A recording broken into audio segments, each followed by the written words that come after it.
아프리카에서 온 사람이 한국에서 식당에 들어가서 소금 좀 주시오 라고 하는데 종업원이 못 알아듣습니다. 왜요? 아프리카 말로 하기 때문에. 말은 그 사람의 생각, 감정, 지식, 그 모든 필요를 표현해 주는 아주 중요한 것입니다.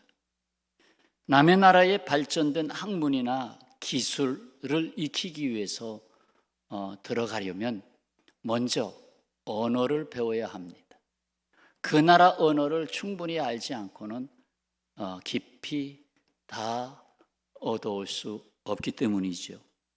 수십 년을 영어 공부를 해도 참 본토인과 수월하게 소통하기가 쉽지 않습니다. 때로는 그 언어가 너무 힘들어서 하고 싶은 그런 공부도 포기할 때가 있습니다. 우리는 노아의 방주 사건에 이어서 창세기에서 또 중요한 메시지를 담고 있는 바벨탑 사건을 통해서 하나님께서 우리에게 오늘 들려주시는 말씀을 듣고자 합니다. 언어는 의사소통의 핵심적인 역할이고 아주 중요한 능력을 나타내고 있습니다. 그 언어의 기능이 상실된다면 인간관계의 소통의 부재를 다방면에서 불러오게 됩니다. 소통이 안 되는 거죠. 그래서 서로 간의 오해, 분열, 심지어 적대감을 갖게 되기도 합니다. 자, 본래는 말로 되는 세상이었습니다. 왜요? 하나님께서 이 세상을 말씀으로 창조하셨는데 다 말로 되는 세상으로 그런 특징을 가진 세상으로 지으신 것입니다. 창세기 11장 1절 말씀을 보시죠. 온 땅의 언어가 하나요, 말이 하나였더라. 말이 한 가지니까 다 통하는 세상이었습니다. 거기에는 장벽이 없었습니다. 그래서 하나님의 말씀이 한 가지로 임했고 그 말씀 안에 약속과 또 우리가 살아갈 수 있는 말씀의 능력을 다 입히셨습니다. 또한 하나님은 인간의 말에다가 진실함, 또 사랑, 그 아름다운 감정들을 담아주심으로 인간의 삶을 복되게 하셨습니다. 실제로 말이 통하는 삶의 자리입니다. 말이 통하는 세계. 말로 하면 다 해결할 수 있는 세계.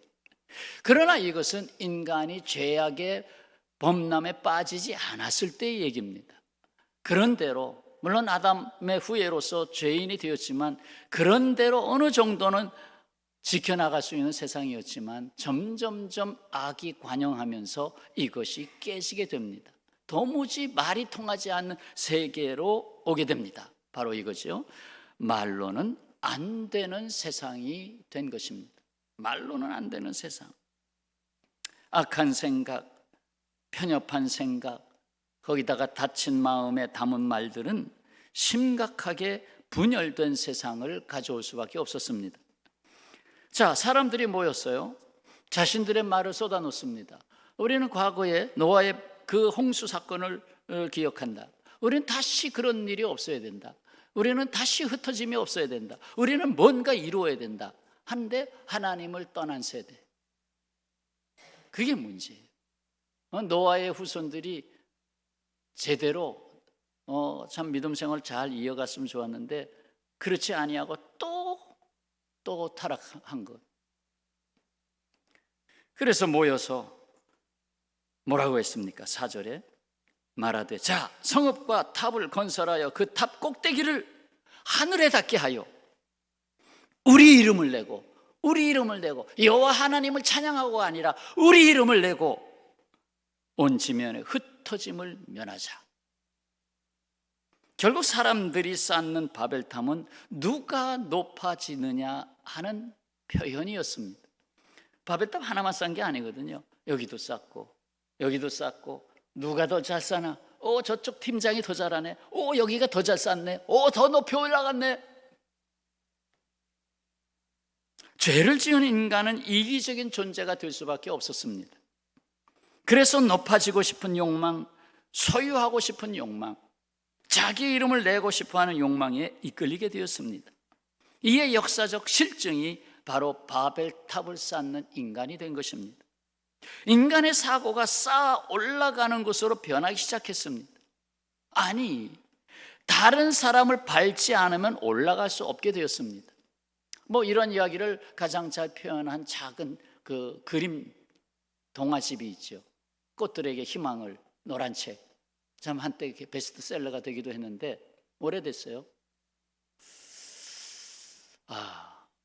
거기서 애벌레들이 막 기어 올라갑니다. 기어 올라가서 탑이 됩니다. 막 서로 막 밟고 올라가고 야, 올라가면 뭐가 있어 하고 애벌레들이 밟고 올라가고 맨 꼭대기 올라가 보니까 아무것도 없어. 뭐야? 그 주위를 뱅뱅 도는 나비 한 마리가, 얘들아 뭐하니? 좀 참고 기다려. 그러면 애벌레가 나비가 돼. 왜 그러고 있어? 하는 얘기입니다. 그러면서 밟고 올라가서 또 떨어뜨리고 또 올라가고 이 세상을 풍자한 이야기죠. 뭡니까? 하늘에 닿아보자. 우리 이름을 내보자. 성읍을 만들고 우리의 성 아성을 만들자. 우리 힘으로 살아보자. 그것이 바벨탑 아닙니까? 그것이 이 세상이 그거 아닙니까? 이사야서 14장에서 높아지고 높아지는 바벨론 왕에게 여호와 하나님께서 말씀하십니다. 14장 13절 말씀. 내가 내 마음에 이르기를, 아니 바벨론 왕이 마음에 생각하는 걸 하나님이 다 알고 계시네. 내 마음에 이르기를 내가 하늘에 올라 하나님의 뭇별 위에 내 자리를 높이리라. 내가 북극 지폐의 산 위에 앉으리라. 가장 높은 구름에 올라가 지극히 높은 이와 같아지리라. 내가 지극히 높은 하나님과 같아지리라. 사탄이 유혹한 거나 똑같죠. 그러나 이제 하나님 말씀하시죠. 그러나 이제 네가 스올 곧 구덩이 맨 밑에 떨어짐을 당하리라. 떨어지리라. 바벨론 제국의 왕들도 다 떨어졌죠. 떨어지리라. 높아지고 교만한 세상을 예수께서는 또한 이렇게 표현했죠. 마태복음 11장 23절 뭐라고 했나요? 가버나움아, 네가 하늘에까지 높아지겠느냐? 음부에까지 낮아지리라. 하늘에까지 높아지겠느냐? 죄는 인간이 하나님과의 관계를 떠나 스스로 높아지고자 하는데 그 핵심이 있습니다. 그게 죄의 속성이에요. 결국 인간은 하나님이 원치 않으니 하시는 교만의 길을 택하고 맙니다. 그렇게 되다 보니 평화스러운 모든 관계는 당연히 다 깨지게 되죠. 거기에 무슨 쉼이 있겠습니까? 평안이 있겠습니까?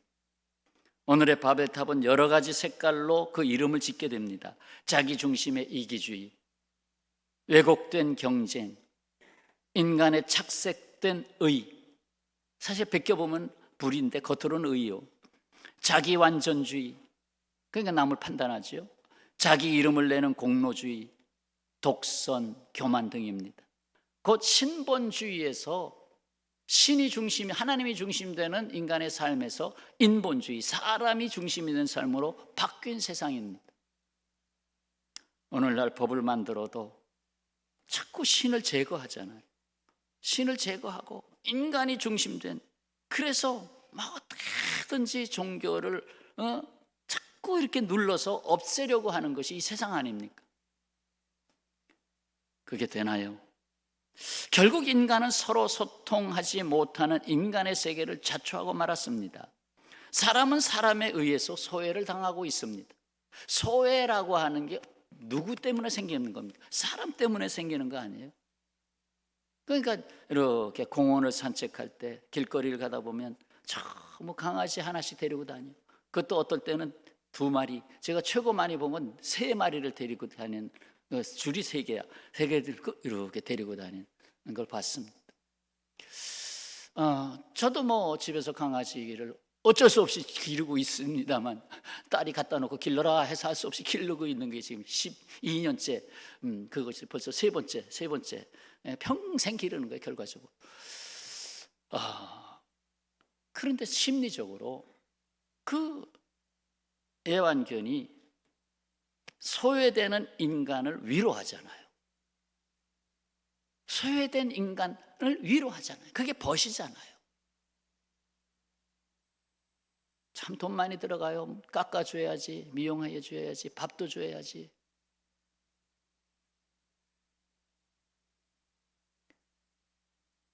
이 세상 많은 상처를 입히고 있습니다.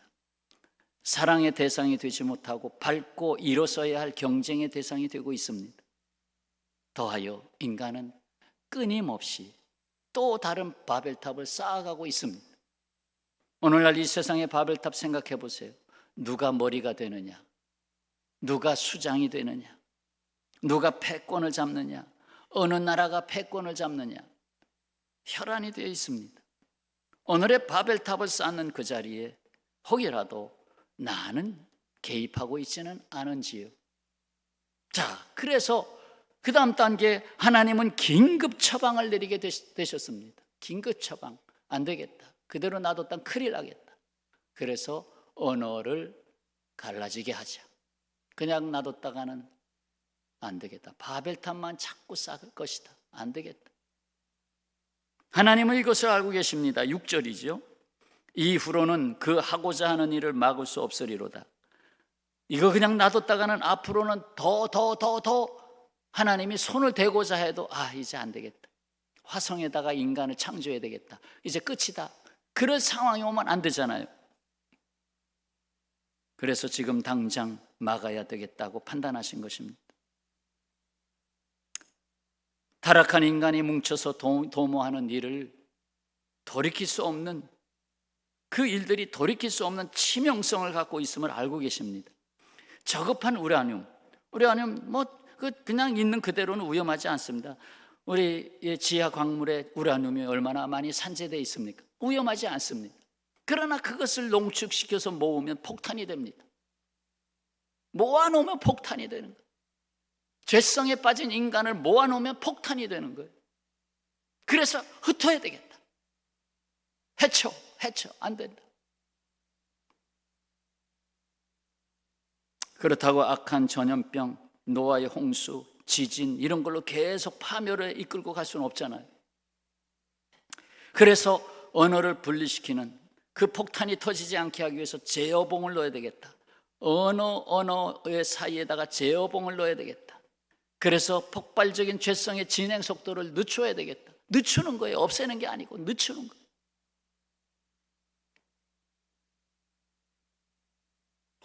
결국 하나님은 잠정적인 방법으로 악을 도모하는 인간을 흩어지게 하는 방법을 쓰셔야만 했습니다. 바로 언어를 혼잡하게 하는 것입니다. 쉽게 말해서 못 알아듣게 하는 것입니다. 우리는 서로 살아가면서 무슨 말 했어? 못 알아듣겠어? 뭐라고 한 거야? 뭔가 이해를 시켜도 몰라, 난 그거 몰라. 그러잖아요. 자, 7절, 8절, 9절 말씀. 자, 우리가 내려가서 하나님이 말씀하십니다. 우리가 내려가서, 우리는 뭐 어미의 복수라고 할 수도 있고 삼위일체라고 볼 수도 있는데, 우리가 내려가서 거기서 그들의 언어를 혼잡하게 하여 그들이 서로 뭐하게? 알아듣지 못하게 하자. 서로 알아듣지 못하게 하자. 오죽하면 이 방법을 잠정적으로 쓰십니까? 알아듣지 못하게 하자. 여호와께서 거기서 그들을 온 지면에 흩으셨으므로 그들이 그 도시를 건설하기를 그쳤더라. 그 인간의 도모가 어느 정도 이렇게 중단되었더라. 그러므로 그 이름을 바벨이라 하니 이는 여호와께서 거기서 온 땅의 언어를 혼잡, 바벨이란 뜻이 혼잡이란 뜻이죠. 그래서 혼잡하게 하셨음이니라. 여호와께서 거기서 그들을 온 지면에 흩으셨더라. 죄악은 더욱 창궐하여 결국에는 같은 언어를 쓰는 민족 안에서도, 같은 사회 구성원 안에서도, 심지어 한 가정 안에서도 서로 말하지 못하는 고통이 점점점 많아지고 있습니다. 눈을 넓혀보면 온 지구상에 7,000개 정도의 언어가 있습니다. 700개가 아니고 7,000개. 그러니까 그 소통이 한계가 있죠. 원주민 속에 들어가서 그들이 뭐라고 떠든데, 그러니까 선교사가 또 통역, 심지어 3명의 통역사를 세우는, 이거를 이 언어로, 이거를 이 언어로, 이거를 이 언어로 통역하면서 가서 하는 일도 있어요. 그만큼 언어의 장벽이 큰 거죠.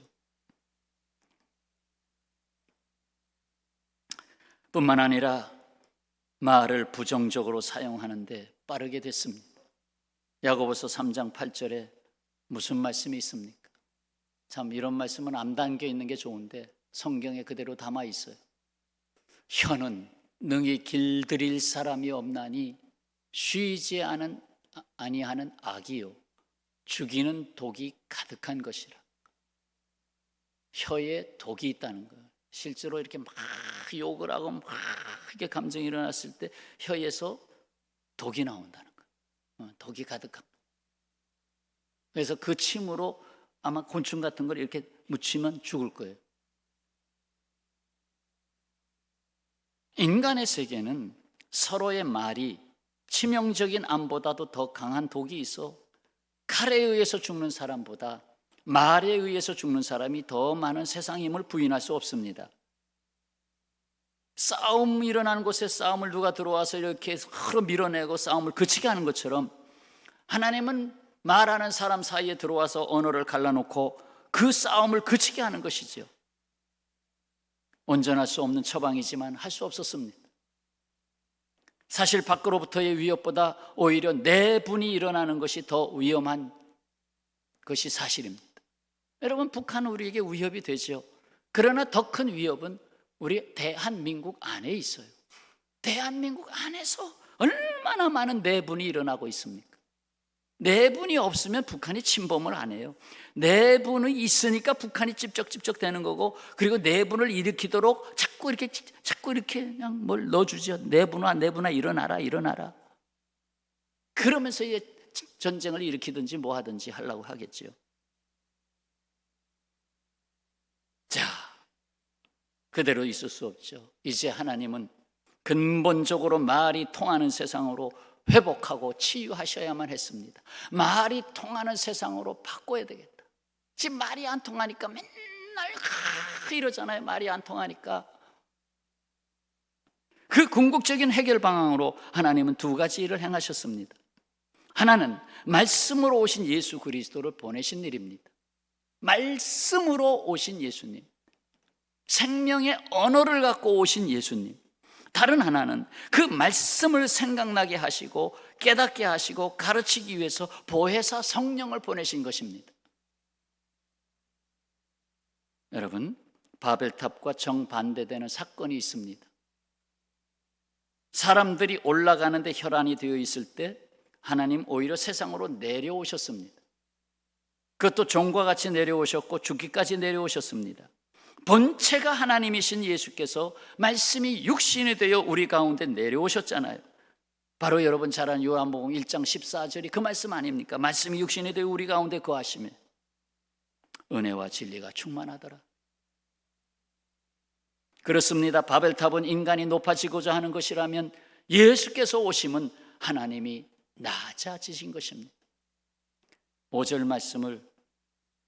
말씀을 함께 봅니다. 여호와께서 사람들이 건설하는 그 성읍과 탑을 보려고 뭐 했어요? 내려오셨더라. 안 내려오셔도 다 아시는데, 모르시는 것이 없으신 하나님인데 내려오셨어요. 내가 내려가 봐야 되겠다. 난 몰라라 하실 수 없으셨습니다. 자식처럼 세상에 둔 인간 내려오셔서 긴급 처방을 하셔야만 했습니다. 그리고는 때가 찼습니다. 인간을 구원하기 위해서 바벨탑을 세우는 땅에 십자가를 세우셨습니다. 친히 하나님이 십자가에 못 박히셨습니다. 저는 그 말을 참 좋아하고 자주 쓰기도 합니다. 몰트만이 한 말인데, 십자가에 달리신 하나님. 십자가에 달리신 하나님. 예수님은 십자가에 달리고 하나님 아버지는 쳐다보고 계십니까? 아니요. 하나님이 아들로 이 세상에 오셔서, 그것도 육신을 갖고 오셔서 십자가에 못 박히셨습니다. 삼위일체 하나님으로서 십자가에 못 박히셨습니다. 하나님이 못 박히신다. 상상해도 있을 수 없는 일이지요. 그러나 인간을 구원하기 위해서는 방법이 없었습니다. 바벨탑에서 십자가로, 그것밖에 길이 없으셨습니다. 따라서 해보시죠. 바벨탑에서 십자가로. 다른 방법이 없어요. 바벨탑이 세워진 자리마다 십자가를 세워야 되겠다. 내가 바벨탑을 세워요. 내게 들어와서 십자가 가르쳐 줍니다. 비로소 하나님은 사람에게 주신 말의 효력을 회복시키셨습니다. 예수께서 이 놀라운 말씀을 하셨습니다. 요한복음 15장 7절 말씀, 너무 귀한 말씀. 다 같이 읽겠습니다. 너희가 내 안에 거하고 내 말이 너희 안에 거하면 무엇이든지 원하는 대로 구하라. 그리하면 이루리라. 아멘. 내 말이 너희 안에 거해서 내 말이 너희들의 삶의 언어를 다시 회복시키면 원하는 대로 구하라. 그리하면 된다. 또한 예수께서 성령의 오심에 대하여 제자들에게 이렇게 말씀하셨죠. 요한복음 14장 26절, 보혜사 곧 아버지께서 내 이름으로 보내실 성령, 그가 너희에게 모든 것을 가르치고 내가 너희에게 말한 모든 것을 생각나게 하리라. 성령이 하시는 일, 말씀을 생각나게 하시는 것. 그러니까 여러분이 성경 말씀은 자꾸 열심히 읽으라는 것과 열심히 들으라는 것은 결국 성령께서 감동으로 쓰게 한 말씀이니까 성령께서 생각나게 해주신다. 살아가는 삶의 순간순간 말씀을 다시 생각나게 해주신다. 아, 이때는 이 말씀이지. 그만큼 주께서 하시는 말씀이 중요하다는 것입니다. 자, 얼마 되지 않아 오순절에 성령께서 마가의 다락방에서 기도하던 무리에게 강림하셨죠. 이때 성령 강림으로 무슨 일이 일어났습니까? 성령 충만을 받았죠. 그건 가장 기본이고 정말 중요한 의미가 발견됩니다. 뭡니까? 사도행전 2장 7절 8절입니다. 자, 한번 같이 읽을까요? 7절 8절. 다 놀라 신기하게 여겨 이르되 보라, 이 말하는 사람들이 다 갈릴리 사람이 아니냐. 우리 각 사람이 난 곳 방언으로 듣게 되는 것이 어찌 됨이냐. 무슨 말씀이죠? 거기 모인 사람의 많은 사람들은 갈릴리 지방 사람들입니다. 그리고 거기에 저 다른 소아시아, 아프리카, 여러 곳에서 흩어져 있던 사람들이 이제 왔어요. 가만히 같이 있는데 이상한 일이 일어났어. 내 옆에 있던 사람이 갑자기 시갈라샬라 하는데 다 알아듣는 거예요. 내가 알아듣는 거예요. 왜? 내 나라 말로 말하니까. 나는 이디오피아에서 왔는데 이디오피아 말을 하네. 저쪽 사람은 루마니아 말을 하네. 어떻게 된 거야? 자기가 난 곳의 언어로 갈릴리 사람들이 다 말을 한 거예요. 거기 다른 지방의 말을 다 해준 거예요. 무슨 말입니까? 소통이 되었다는 것입니다. 소통이 되었다. 바벨탑 사건으로 소통이 깨졌는데 성령 강림의 역사 속에 소통이 회복되었다는 것입니다. 그것이 메시지예요. 평화의 가족 여러분, 예수 그리스도를 나의 구주로 영접하고 성령 충만을 받으면 소통의 역사가 일어납니다. 여기에는 물론 겸손, 순종, 사랑 이러한 요소들이 함께하고 있습니다. 그래서 통하는 삶, 말이 통하고 마음이 통하는 내 안에 내가, 내 안에 당신이 들어와 있을 수 있는 삶이 되는 것입니다. 하나님의 말씀을 맡은 성도 여러분, 하나님은 이 세상의 말로는 안 되는 세상인 것을 알고 계십니다. 그래서 오직 하나님의 말씀으로 회복하지 않으면 갈라진 언어의 세계를 치유하고 회복할 수 없음을 아십니다. 유대인이 이 말씀을 맡은 복을 깨닫지 못했습니다. 유대인은 참 복받은 민족이에요. 왜? 선택된 백성이니까. 거기서 예수님 나셨고 선택된 백성 아니에요. 그 이스라엘 말이에요. 근데 로마서 3장에서 이를 말씀합니다. 3장 1절에 그런즉 유대인의 나음이 무엇이며 할례의 유익이 무엇이냐. 범사에 많으니 우선은 먼저 첫째는 그들이 유대인들이 뭐예요? 하나님의 말씀을 맡았음이니라. 하나님의 말씀을 맡은 백성이 유대인이에요. 이 큰 복을 받았는데 말씀이 육신이 되어 오신 예수 그리스도를 십자가에 못 박은 사람도 유대인이에요. 그래서 지금 2000년이 넘도록 저렇게 고생하고 있어요. 언젠가는 다시 저들이 예수 그리스도를 온전히 영접하는 그날이 되면 예수님 오실 텐데, 맞습니다. 이스라엘 땅 유대인들에게 예수 그리스도가 확 들어가기 시작하면, 지금은 5%도 안 돼요. 근데 샥 들어가기 시작하면 예수님 오셔요. 됐다. 복음이 한 바퀴 돈 거니까. 저와 여러분은 말씀을 맡은 복이 있는 자입니다. 예수께서 사탄을 물리치면서 하신 말씀 있잖아요. 마태복음 4장 4절 사람이 떡으로만 살 것이 아니요 하나님의 입으로부터 나오는 모든 말씀으로 살 것이니라. 말씀으로 살 것이니라. 이제 하나님과 소통하고 다른 이들과 소통하며 주님께서 주신 말씀을 따라 달려갈 길을 주 예수님 오실 때까지, 내 호흡이 멈출 때까지 달려야 하겠습니다. 그런데 내가 달리는 것이 아닙니다. 주님의 말씀이 달리는 것입니다. 어디에 그 말씀이 있습니까? 저는 이 말씀 상당히 좋아합니다. 시편 147편 15절 말씀. 다 같이 읽겠습니다. 그의 명령을 땅에 보내시니 그의 말씀이 속히 달리는도다. 그의 말씀이 속히 달리는도다. 내 안에 말씀이 들어오면 그 말씀이 나의 인생을 달리게 하신다. 다 같이 화답하며 말씀을 닫겠습니다. 바벨탑에서 십자가로 소통의 언어를 회복하자. 기도하겠습니다.